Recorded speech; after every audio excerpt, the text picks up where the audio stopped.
So the AFC playoff picture is set now for the divisional round as all the games are complete, and it's Kansas City, the number one seed, having the bye this week. We'll welcome in Jacksonville. Meanwhile, the Bills and the Bengals will meet in the game that was supposed to be played week 17 in Monday night in Cincinnati. And of course, that was the game where Damar Hamlin suffered that cardiac arrest on the field.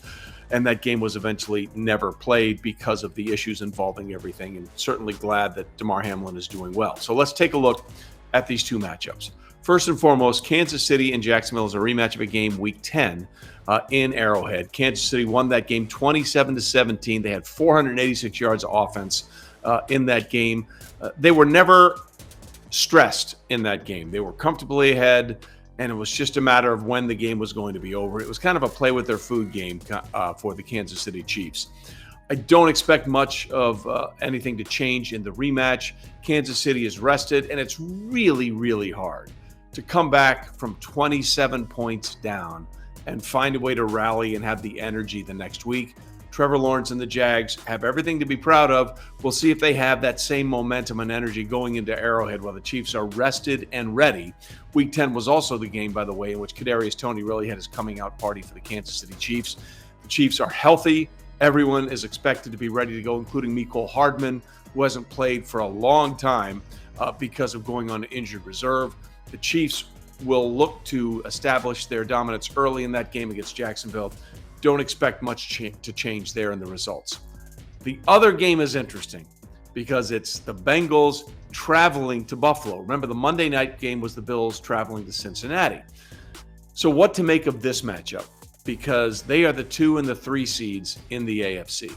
They have heavy hitters across the board. But if you look at how they played on Wild Card Weekend, neither one of them was very impressive.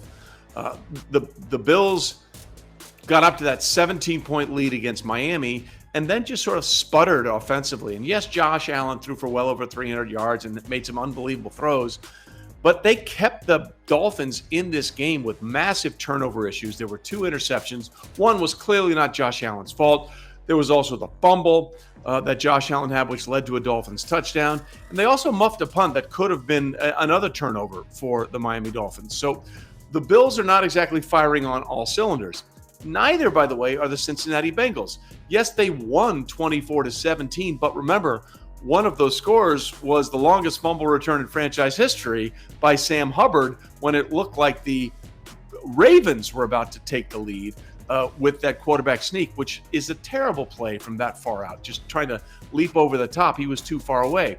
So you have 2 teams that are really talented in Buffalo and Cincinnati, but neither was really crisp or played their best. The Bengals offense, for all their weapons, scored a grand total of 17 points in the win over the Ravens. That's not going to be good enough against Buffalo.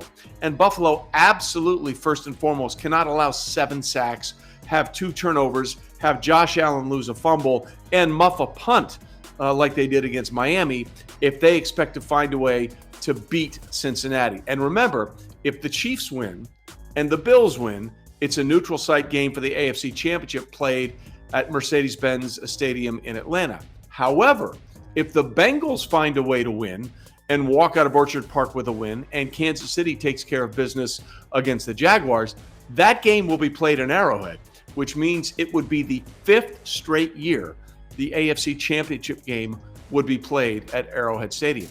Yeah, that's never happened. Last year was the first time we had a team host the AFC Championship game for 4 straight years, and it was the Cincinnati Bengals in Arrowhead taking on the Chiefs, a game that they won after being down 14 points in the first half and held Patrick Mahomes to just 3 points in the second half of that title game. Divisional playoff weekend is by far the best weekend in football. You have the teams that have earned the right to be there.